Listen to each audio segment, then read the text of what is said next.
I came home early from my girls' trip to surprise my husband, only to find him with two women in our apartment, surrounded by shopping bags from Gucci and Dom Perignon bottles, spending the wedding fund we'd been saving for 3 years. When he saw me frozen in the doorway, he didn't even look guilty. He laughed and said, "It's just money. Lighten up. Besides, you were supposed to be gone for 3 more days." I smiled calmly, turned around, and walked out. 4 days later, he was calling me nonstop, begging me to come back after discovering exactly what I'd done. Looking back, I should have known something was off. The signs were all there, flashing like neon billboards I chose to ignore. The late nights at work, the unexplained charges on our credit card, the way he'd suddenly password protected his phone after 5 years of an open phone policy. But nothing could have prepared me for what I walked in on that Thursday afternoon. My girls' trip to Nashville was supposed to last until Sunday, but when Jen got food poisoning from some sketchy hot chicken place and Caitlin had a work emergency, we decided to cut it short. I thought it would be the perfect opportunity to surprise Mike.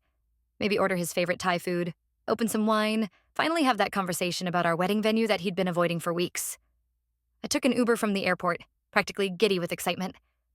5 years together, and I still got butterflies thinking about seeing him. That's what makes what happened next so much worse. When I put my key in the lock, I could hear music and laughter from inside. Loud, carefree laughter I hadn't heard from Mike in months. For a split second, I thought maybe he was watching a comedy or had friends over. Then I opened the door. Our living room looked like a war zone, but not the destruction kind, the excessive luxury kind. Shopping bags from Gucci, Prada, and Nordstrom were scattered across our couch. 3 empty Dom Perignon bottles sat on our coffee table, alongside what looked like the remains of a $300 sushi platter from that high-end place downtown Mike had always said was too expensive when I suggested it for my birthday. And there he was, my husband of 2 years, sprawled on our couch between two women I recognized immediately. On his right was Vanessa, his coworker he'd always insisted was just a friend. On his left, and this hit like a punch to my gut, was my cousin Amber, who was supposed to be my maid of honor. They all froze when they saw me, champagne glasses halfway to their lips. Then Amber had the audacity to giggle, like we were kids caught stealing cookies instead of adults caught in betrayal. Vanessa at least had the decency to look uncomfortable, quickly setting down her glass and grabbing her purse. Mike recovered first. He stood up, swaying slightly. "Babe, you're home early." Not "I can explain" or "this isn't what it looks like." Just surprised that his timeline had been disrupted. I didn't scream. I didn't cry. I just stood there, taking in the scene, noting every detail like I was documenting evidence at a crime scene. My eyes landed on Mike's wallet on the table, open to reveal the special credit card we'd set up specifically for our wedding fund. The one that was supposed to have $23,000 in it by now. The one I'd been putting every extra dollar into for our dream destination wedding in Hawaii next summer. "How much is left in the account?" My voice came out steady, almost casual. Mike's face did something complicated. Surprise, then guilt, then that defensive anger I'd seen more and more lately. "It's just money. Lighten up. Besides, you were supposed to be gone for 3 more days." That's when I noticed the receipt sticking out of one of the Gucci bags. I picked it up before anyone could stop me. $4,200 for a handbag. Another receipt from the jewelry store. $1,800 for a bracelet. Not for me, obviously. I looked at my husband, this stranger wearing his face, and I felt something shift inside me. Not breaking, settling. Like the final puzzle piece clicking into place, showing me the complete picture of who he really was. I smiled, which seemed to unnerve him more than if I'd screamed. I placed the receipts carefully back on the table, turned around, and walked out. Behind me, I heard Amber call my name, but I just kept walking. I had planning to do. Update. Wow, I wasn't expecting this post to blow up like it did. Thank you all for the supportive comments. To answer the most common questions, yes, the wedding fund was in a joint account. Biggest mistake of my life. And no, I haven't told my family about Amber yet. I'm still strategizing. For those asking if I'm okay, I'm staying at my best friend Taylor's place right now, figuring out next steps. We'll update more as things develop. Do you think I should confront Amber directly or let her family discover what she did on their own? Mike and I met in our senior year of college. He was charming, ambitious, and attentive. Everything my previous boyfriends weren't. He brought me coffee during finals week, remembered my favorite flowers were sunflowers, and seemed genuinely interested in my dreams of owning my own graphic design studio someday. When he proposed after 3 years of dating, I didn't hesitate to say yes. I thought I knew him. I thought we wanted the same things. The wedding planning started as a joint effort.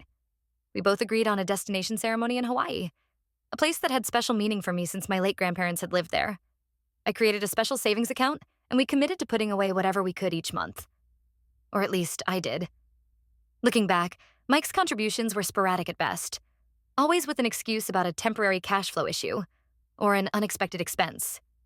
The red flags started appearing about a year ago, but I brushed them off, making excuses for him the way you do when you're in love. The conferences that never seemed to have any materials or name badges to show for them. The nights when he'd come home smelling like expensive perfume he'd claim was from hugging a coworker goodbye. The way our credit card bill kept climbing, with charges from restaurants I'd never been to. At times when Mike was supposedly working late. When I'd ask about these things, he'd turn it around on me. Why are you so suspicious? Don't you trust me? Maybe you're projecting because you're the one hiding something. Classic gaslighting, though I didn't recognize it as such at the time. I just thought relationships were hard and required trust. So I trusted, even when my gut was screaming at me not to. Meanwhile, I was the responsible one. I took on extra freelance work to boost our wedding fund. I clipped coupons and made coffee at home instead of stopping at Starbucks. I sold my car and started taking the bus so we could put that money toward our future. I canceled my gym membership and started running in the park instead. Every sacrifice seemed worth it for our dream wedding and the life we were building. Mike, on the other hand, never seemed to sacrifice anything. His golf club membership? Essential networking? His weekly boys' nights? Important for his mental health? The new Apple Watch when his old one worked perfectly fine? A necessity for tracking his fitness goals. My friends tried to warn me. Taylor in particular was vocal about how one-sided our relationship seemed. He's spending all this money while you're pinching pennies for your shared goals. That doesn't seem fair, she'd say. But I'd defend him, talking about how hard he worked, how much pressure he was under at his job. I was the supportive wife, the understanding partner. Now I realize I was just the convenient bankroll. The most painful part? I actually liked Vanessa when I met her at Mike's company Christmas party last year. She seemed smart and funny, and I was happy Mike had work friends he connected with. And Amber, my own cousin, had been like a sister to me growing up. We shared clothes, secrets, dreams. When Mike suggested she be my maid of honor, I was touched by how important family was to him. The irony is almost too much to bear now. What kept me from seeing the truth for so long? Part of it was how convincingly Mike would recommit to our shared dreams whenever I expressed doubts. He'd bring home brochures of Hawaiian resorts, discuss wedding details enthusiastically, even suggest we increase our monthly contributions to the wedding fund. In reality, he was making withdrawals almost as fast as I was making deposits, but I never checked the balance. I trusted him. That trust was clearly misplaced. After leaving the apartment, I checked into a hotel using my emergency credit card. I needed space to think, to process what I'd seen without Mike's manipulations clouding my judgment. That night, while staring at the ceiling in my hotel room, I realized I needed to know exactly what I was dealing with.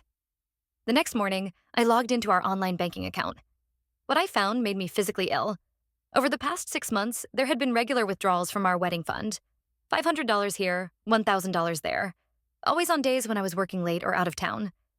The balance, which should have been well over $20,000, was down to a pathetic $3,412. I scrolled through the credit card statements, finding charge after charge at expensive restaurants, high-end stores, and even a weekend getaway to a luxury resort 2 hours away, during a business trip Mike had supposedly taken to Cincinnati. The final blow came when I checked Mike's email, which was still logged in on our shared iPad. There in his inbox were reservation confirmations for a trip to Hawaii, our dream destination, but scheduled for next month, not during our planned wedding. And the booking was for 3: Mike, Vanessa, and Amber. They were going to take our dream trip without me, using money I had saved. I must have made some kind of sound, a gasp or a sob, because Taylor knocked on my door, concerned. When I showed her what I'd found, her face went from shock to fury. That absolute piece of... She stopped herself, taking a deep breath. What are you going to do? Before I could answer, my phone rang. Mike. I put it on speaker. Babe, where are you? I've been worried sick. His voice oozed fake concern. Really?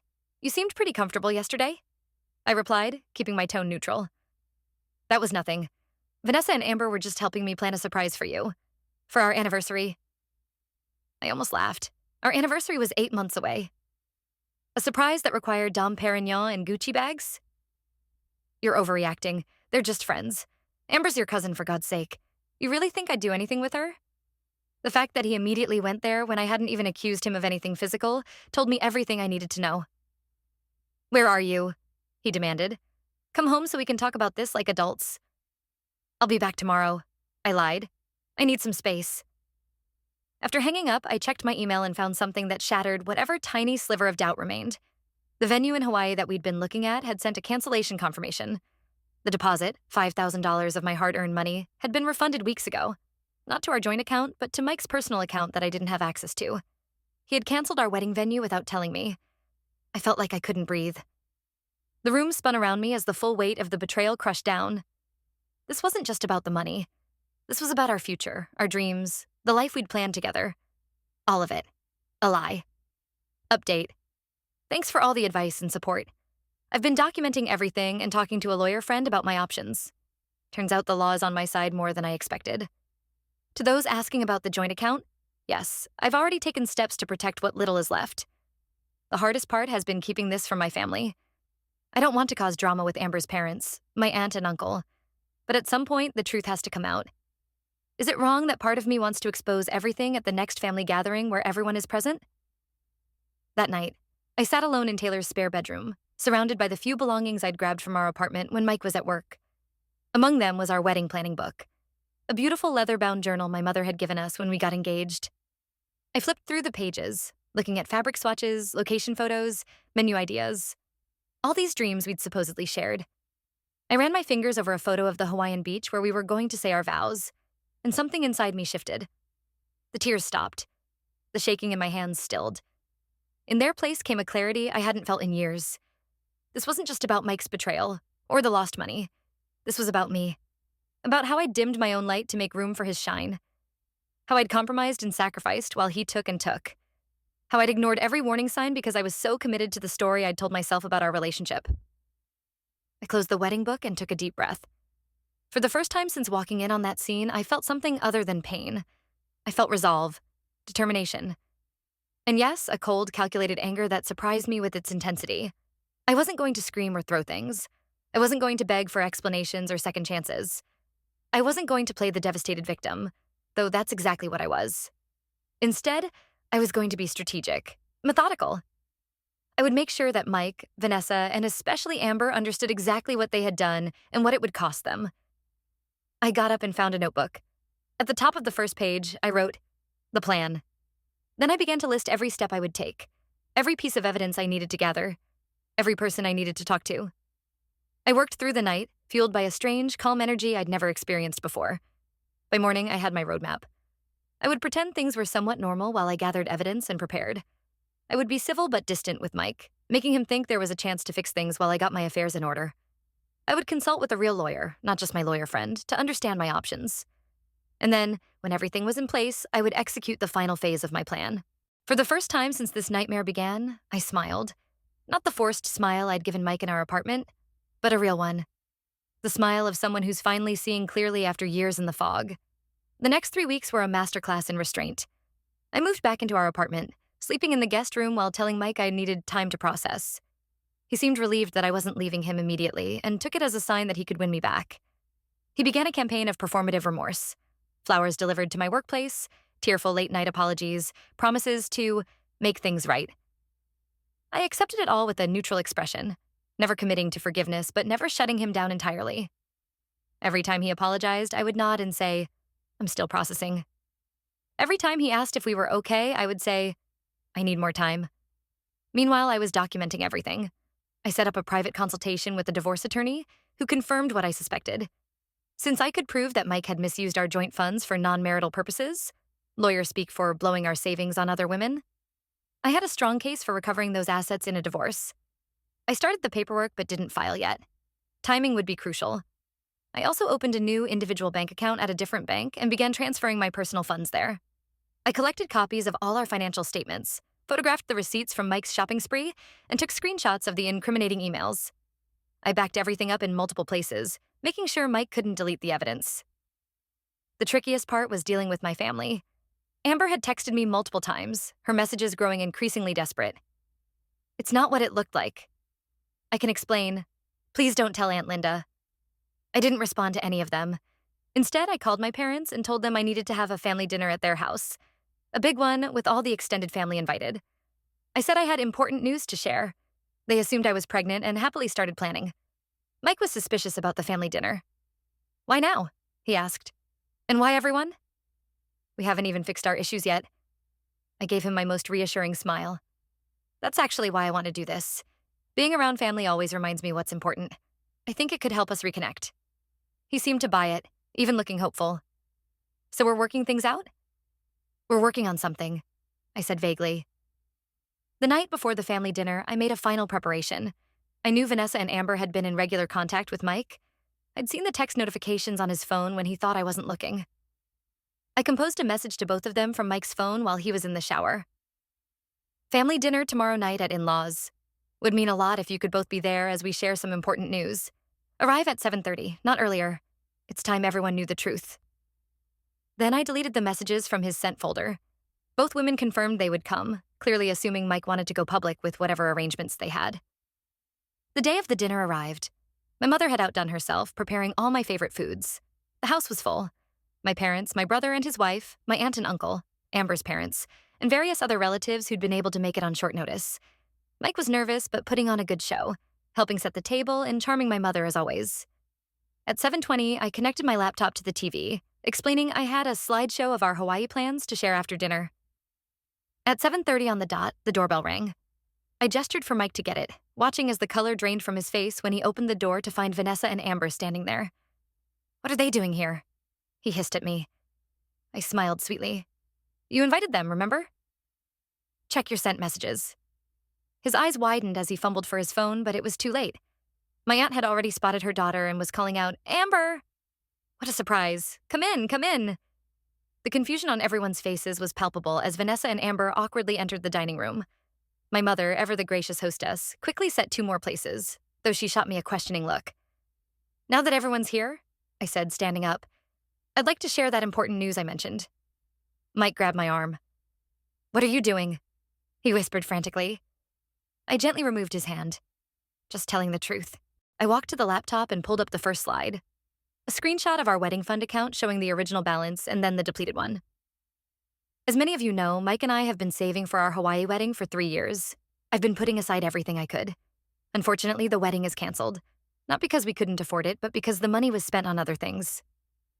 I clicked to the next slide, photos I'd taken of the shopping bags and empty champagne bottles in our apartment. This is what I came home to after cutting my girls' trip short 3 weeks ago. Several gasps emerged from around the table. Mike stood up. This isn't what we discussed. You're twisting everything. I'm just getting started, I replied calmly, clicking to the next slide. A compilation of credit card statements with highlighted charges at restaurants, jewelry stores, and clothing boutiques, alongside the Hawaii reservation for 3. These are the charges to our joint account over the past 6 months. Note the reservation for Hawaii, not for our wedding, but for a trip next month. A trip for 3 people. All eyes turned to Mike, then to Vanessa and Amber, who looked like they wanted to disappear through the floor. That's right, I continued. While I was working extra shifts and skipping lattes to save for our wedding, my husband was spending that money on these 2 women, including my own cousin, who was supposed to be my maid of honor. My aunt made a strangled sound, looking at Amber in disbelief. My uncle's face had turned an alarming shade of red. It gets better, I said, clicking to the next slide. Screenshots of text messages between Mike and the 2 women, discussing their Hawaii plans and laughing about how clueless I was. Messages I'd recovered from our cloud backup after Mike had deleted them from his phone. You had no right to go through my private messages, Mike shouted. My father stood up, his voice deadly quiet. You have some nerve talking about rights in my house after what you've done to my daughter. Mike looked around the room, seeing nothing but disgusted faces. Even Vanessa and Amber wouldn't meet his eyes. This is all being taken out of context, he tried, his voice desperate. We were planning a surprise anniversary trip for all 4 of us. Really? I clicked to the final slide. The cancellation email for our wedding venue, showing the refund going to Mike's private account. Is that why you canceled our wedding venue without telling me? For a surprise? The room went silent. Mike looked at Vanessa and Amber, clearly expecting them to back up his lies. Instead, Vanessa stood up. I didn't know, she said quietly. I didn't know about the wedding fund or that she didn't know about us. He told me you were separated, living together just until the lease ended. Amber couldn't even speak, tears streaming down her face as her mother glared at her. That's when I revealed my final move. I've consulted with a lawyer. The divorce papers are being filed tomorrow. Since I can prove the misuse of our joint funds, I'll be seeking recovery of all the money that was spent inappropriately. I turned to Mike. Oh, and I froze the accounts this morning. Hope you didn't leave your wallet at home. The look on Mike's face was everything I had hoped for: shock, panic, the dawning realization that he had severely underestimated me. My mother, who had been uncharacteristically quiet, finally spoke. I think it's time for you to leave, Mike. You too, Amber. I can't believe you would betray your own family like this. This isn't over, Mike threatened as my brother practically dragged him to the door. You'll regret this. I smiled, the same calm smile I'd given him when I first discovered his betrayal. I already regretted marrying you. Now I'm fixing that mistake. After they left, my family surrounded me with support, outrage on my behalf, and practical offers of help. My father insisted I stay with them until everything was settled. My brother offered to go with me to collect the rest of my things from the apartment. That night, as I finally let myself cry in the safety of my childhood bedroom, I felt something unexpected amid the pain. Pride. Pride that I had stood up for myself. Pride that I hadn't let him see me break. Pride that I had taken back control in a situation designed to leave me powerless. Mike called 27 times that night. I didn't answer once. 8 months post-divorce, I'm rebuilding. The betrayal by Mike and Amber stung, but I got enough money to start fresh in Chicago, landed a great design job, and I'm studying to open my own studio. Family ties are strained. My aunt sends apologetic care packages, but I'm not ready to forgive Amber. Mike's life tanked. Vanessa dumped him. His job's on thin ice, and he's back with his parents. Car gone, credit shot. I took the $5,000 from my engagement ring and went to Hawaii solo, sending a cheeky postcard to our old address. Ran into Vanessa recently. We're not friends, but we share a bond over Mike's lies. I'm dating cautiously now, trusting my gut. I regret ignoring red flags, but not standing up for myself. The worst moments built a new foundation. My wedding fund is now my business fund, and Hawaii was my dream alone.